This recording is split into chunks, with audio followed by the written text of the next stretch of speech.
Hello guys, நம்ம இன்றைக்கி என்ன பார்க்க போகிறோம்னா செம்ம டேஸ்டியான தேங்காய் சாதம். வாங்க வீடியோக்குள்ளே போகலாம். தேங்காய் வந்து அரை முடி எடுத்துருக்கேன். நல்லா துருவி எடுத்துக்கலாம். அந்த கருப்பு இல்லாமல் துருவி எடுத்துக்கலாம். ஸ்டவ் பற்ற வச்சு கடாய் போட்டுக்கலாம்.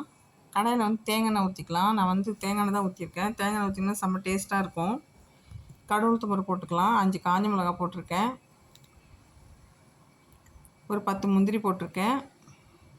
கொஞ்சம் வேர்க்கடலையும் தோல் உரிச்சு போட்டுக்கலாம். கடலைப்பருப்பு உளுத்தம் பருப்பு போட்டிருக்கேன். நல்லா செவந்துடுச்சு பாருங்கள், நல்லா செவந்துடுச்சு. இப்போ தேங்காய் எடுத்து போட்டுக்கலாம். துருவலை தேவையான சால்ட் போட்டுக்கலாம். கொஞ்சம் கருவேப்பிலை போட்டுக்கலாம். சாதம் வடித்து ஆற வச்சு வச்சுருக்கேன். இப்போ ஸ்டவ் ஆஃப் பண்ணிடலாம். சாதம் போட்டு இப்போ கலர் எடுத்துக்கலாம்.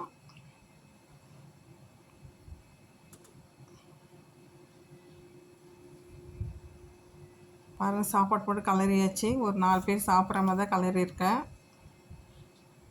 நீங்களே ட்ரை பண்ணி பாருங்கள். பிடிச்சிருந்தா லைக் பண்ணுங்கள், சப்ஸ்கிரைப் பண்ணுங்கள்.